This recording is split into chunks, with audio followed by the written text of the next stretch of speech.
what's Penpot? Well, Penpot is a beautiful open source product.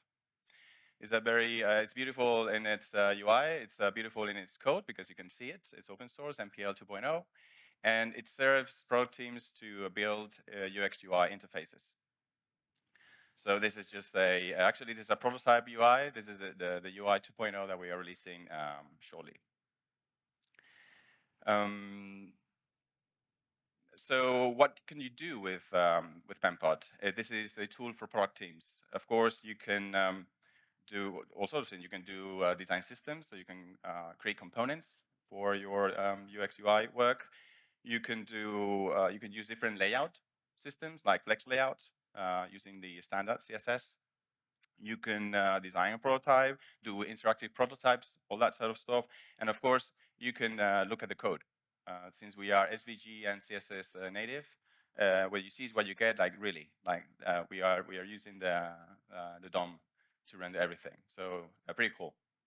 If you are interested in what technology we're using to build a Penpot, that is Clojure and ClojureScript. And it is a wonderful functional programming language that is actually allowing us to build Penpot super fast. So kudos to Clojure. Why, in a way, what we're trying to achieve with Penpot is that we do believe there is a great disconnect between design and code. Also between designers and developers, but like more broadly, design and code. And this is why we strongly believe that Penpot offers this developers in particular something that they can integrate deeply with their workflows. Developers, I am a developer myself, we really treasure flexibility, and this is something that Penpot delivers. Absolute flexibility within a more complex process, which is the design process. So very cool. And how do we do this? Well, first, it is open source. You can use it, you can hack it, you can tinker with it, you can adapt it, you can host it for free. You can do or SaaS, you can go on-premise, complete freedom there with open source. But also, and very important, we adhere to open standards. So we are SVG native.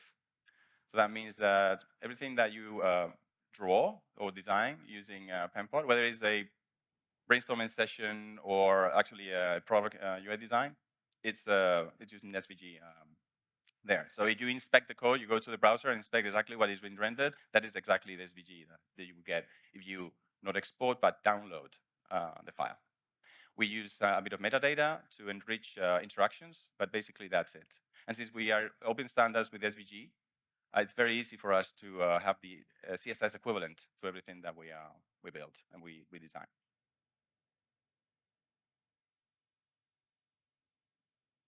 But I think most importantly, I mean, if you already have open source and you already have open standards, then really Penpot is about collaboration. Collaboration between designers and developers, between design and code, to share that open source ethos also during the design process. And to do that, we have to make some decisions.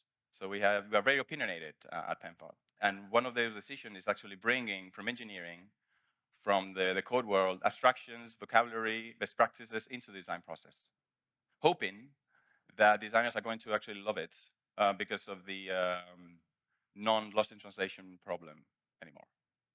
So this is how we are bringing developers into the design process by making a tool that is primarily intended for designers, but actually developers love too. Without collaboration, I would rather think that Penpot is not up to the task. And for that, of course, we are a web-based tool, so you only need a browser. And it's real-time collaboration enabled, so you can do all sort of, synchronous or asynchronous tasks with Penpot.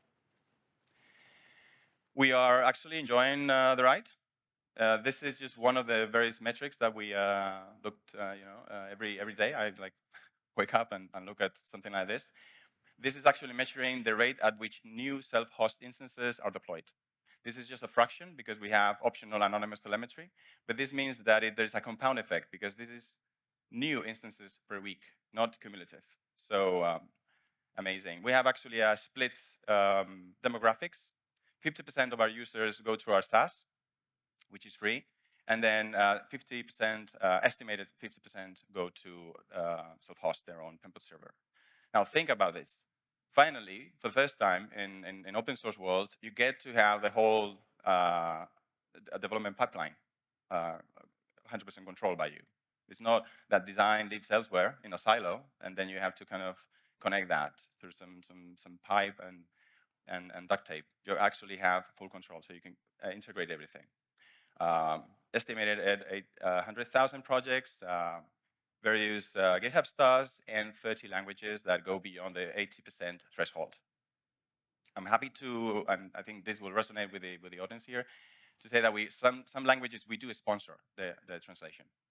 This is the case for Hausa and Ibu, West African languages, where there is not just that there are hundreds, there are actually dozens of millions of people speaking Hausa and Ibu, but there is a disconnect also there between what technology vocabulary, and the language. There is a chasm there. So we are sponsoring that they actually are able to translate technology into the languages, use Penpot, and feel literate using Penpot. So I think in a Ubuntu Summit conference, I think that you would like that we're doing that. Now, for languages like other many languages that hang out their resources, we do expect the community to help us do that.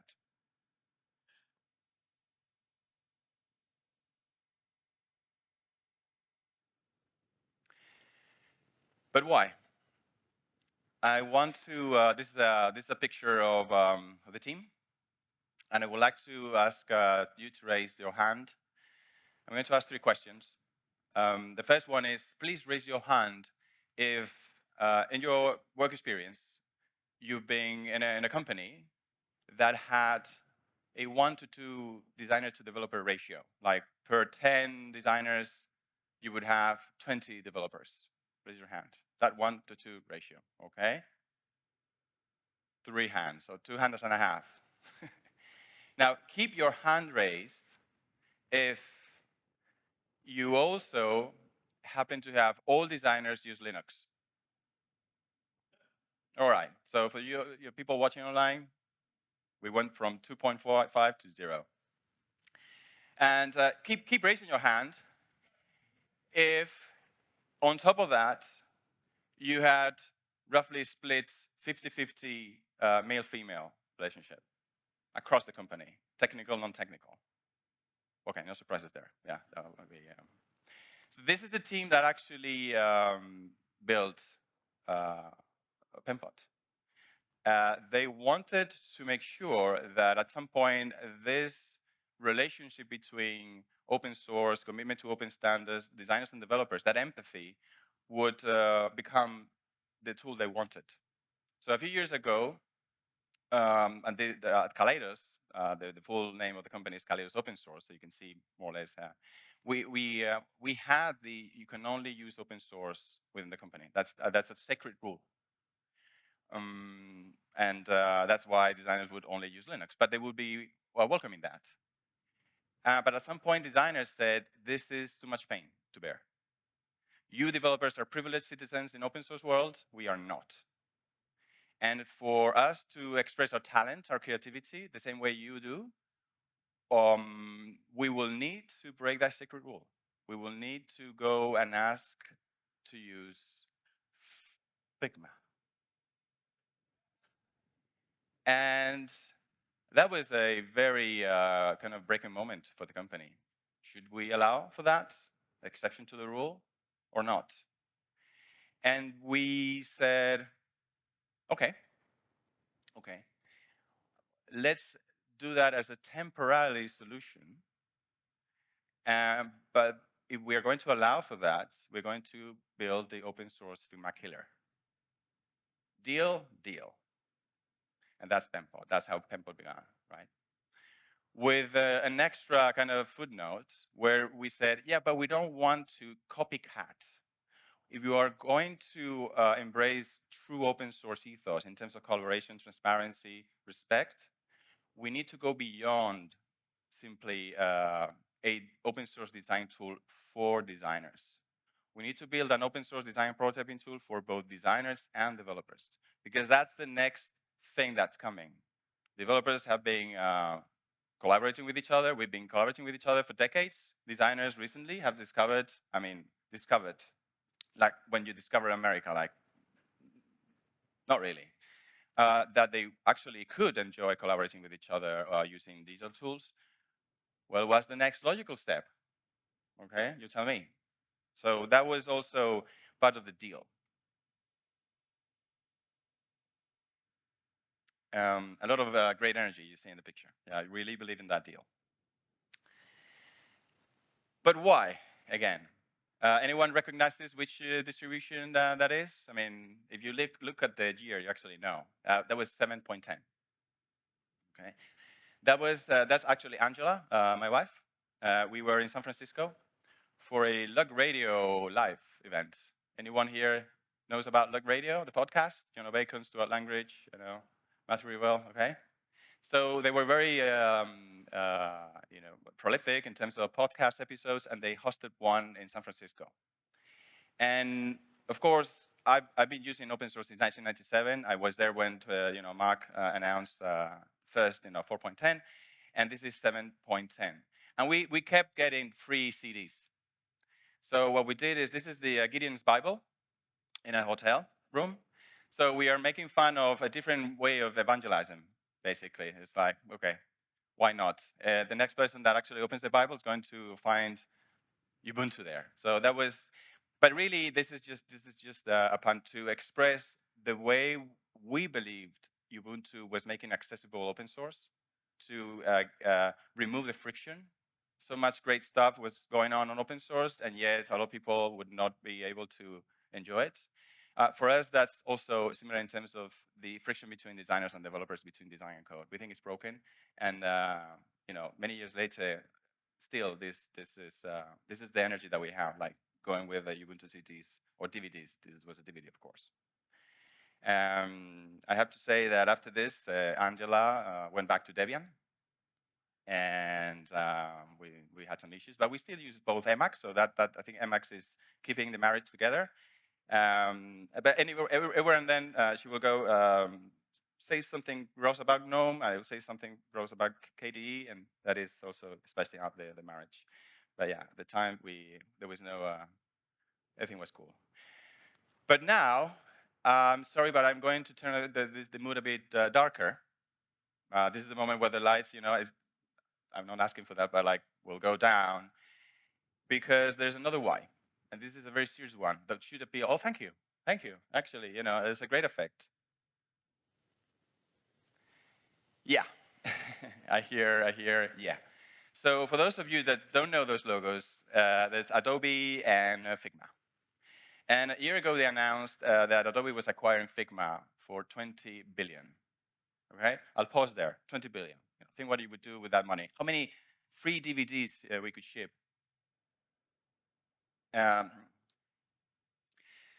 So why is this so important for us? Yeah, a year ago, we actually, if I go here, you see that first spike? That was the announcement. It is concerning that nobody seemed to see, still today, that this deal is not about designers. It is about developers. I'm here to tell you that you are worth 20 billion, probably more than 20 billion, way more than 20 billion. But 20 billion means that there has to be a market enlargement somewhere. And when you own, like Figma does 80% of the market in terms of design prototyping, Adobe is quite a monopoly, where do you find the next blue ocean, like massive blue ocean? It's you, developers. And I know there are designers in the room, but mostly developers. So this is the secret plan, really, to make sure that you now join the ranks of their dynamic duo here and be monetized savagely to make up for those 20 billion. Not in a year, Adobe is a generational company, they can wait for a few years, but you are the target. So no surprises there when during Figma Conf, you see I don't have any issues mentioning competition? Oh, okay. Figma config announced dev mode. Of course, they were going to announce something like that. Okay. Are they succeeding in that? Well, you tell me. But so this is also a why. We need to make sure that developers have choice in what the design tool also is, the market, basically. This is a monopoly.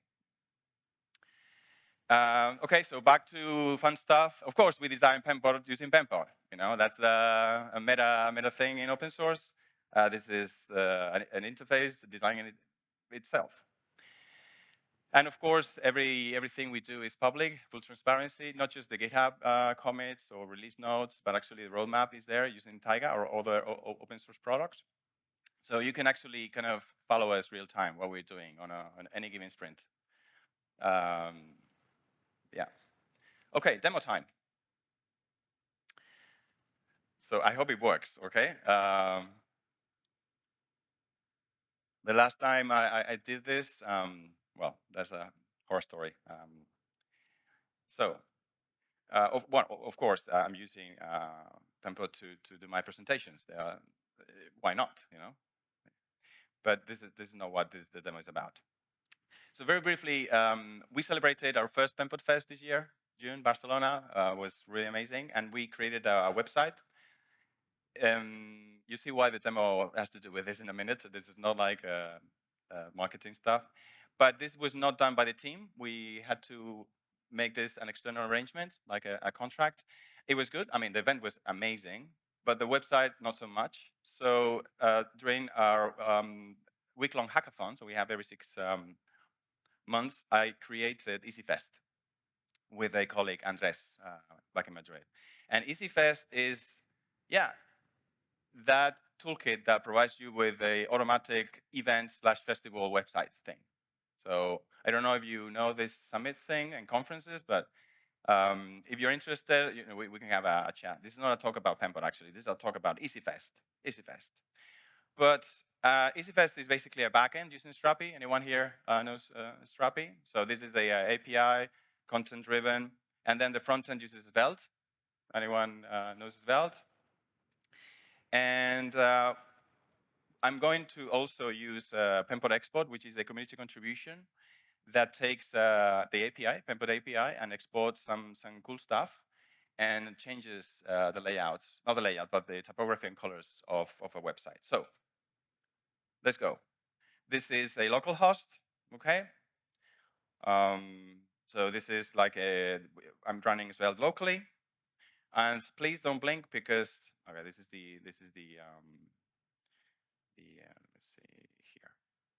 This is code. Yeah.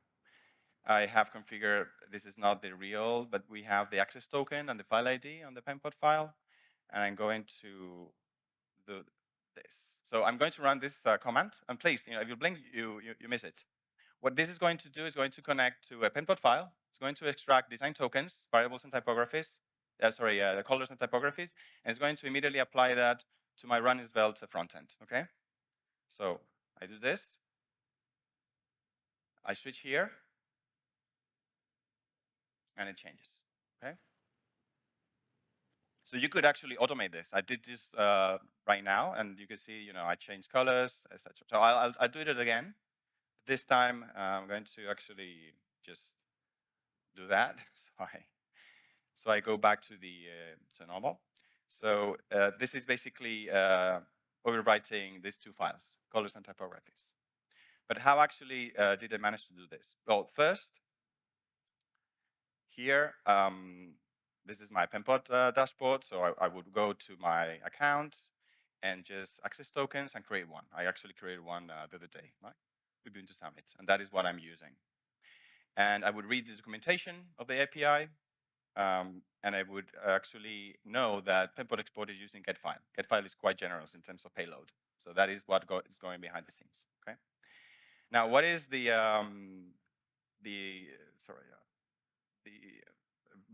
Penpot? This is the design. This is a design in Penpot. I'm looking here. Here, much better. But this is not exactly what I'm using. What I'm using is a copy of that looks exactly like this, because under assets, I use all these variables. You see? Can you see it? Yeah? So we have colors and body and typographies for various stuff, right? So this is actually, this is the file, this is the URL that I copied. So it just traverses the colors and typographies and exports it, in this case, SCSS. I can do that with SCSS, CSS, or JSON. The JSON is using the draft W3C design token standard, so also very cool if you're into that. So I'm going to do a change. But before I do a change, I'm going to, again, sync. So this should change again. And I'm going to do a minor change. In this case, I'm going to change the background color of this welcome party tag. So I would go here. I mean, you can do this many different ways. And I select that. I see that I'm using primary lights. You see, this is the color.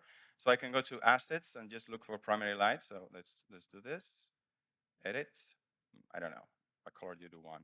Recent colors or file library? Recent colors, like anything could do. I'll pick that one. Select. Of course, immediately everything that is using that variable will change. That's expected, like everywhere. And now that I did that, I can run again, and in this case, only that should change. Okay, let's see how it works. Okay, thank you. The demo worked.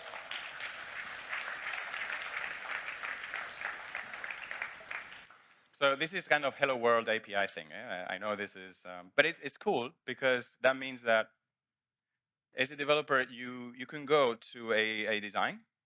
You can actually pick any element of a design. You can go to inspect. You can go to code. All that is, this is actually using grid Flex layout, Flex CSS layout. So it's really copy and paste. And we are releasing grid layout in a couple of months, something like that. So you will have Flex layout and grid layout as a built-in design layout, so that designers and developers don't care about translating anymore, to just have all that creativity, and they just perhaps integrating that bit of code there, CSS, directly into whatever they want. You can do that as a developer. This is not a dev mode. This is one mode. This is one mode that you can adjust the way you want, depending on your user persona or your activity. Or you can integrate it with an API and just start taking variables, tokens, or chunks of data, and integrating that with your existing development pipeline. Okay, so if I go back to this, I would like to send this message. Like, if you are a designer or if you are a developer that really truly cares about collaboration between designers and developers, you care about open source and open standards, please go and check Penpot and enjoy it and contribute to this amazing project. Thank you very much.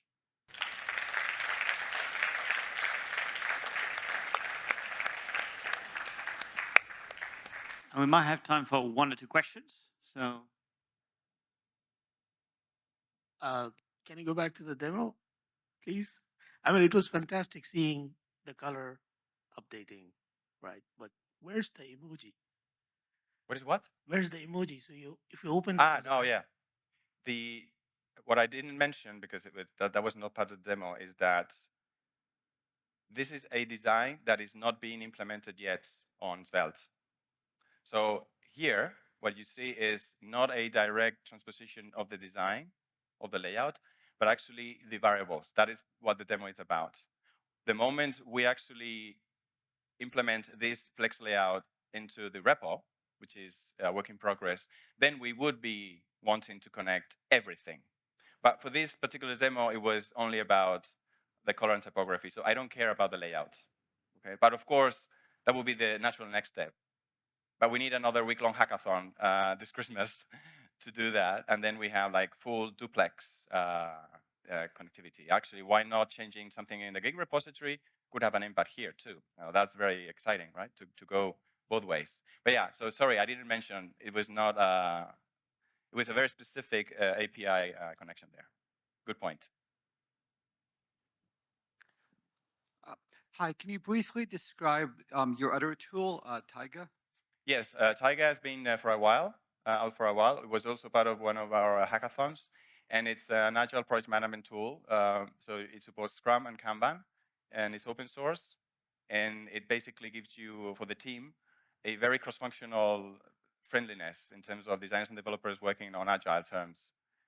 So yeah, that is this is Taiga here. Yeah. So Penpot is not the first tool, open source tool that we've developed. We've developed many others. Taiga probably being also a very big one.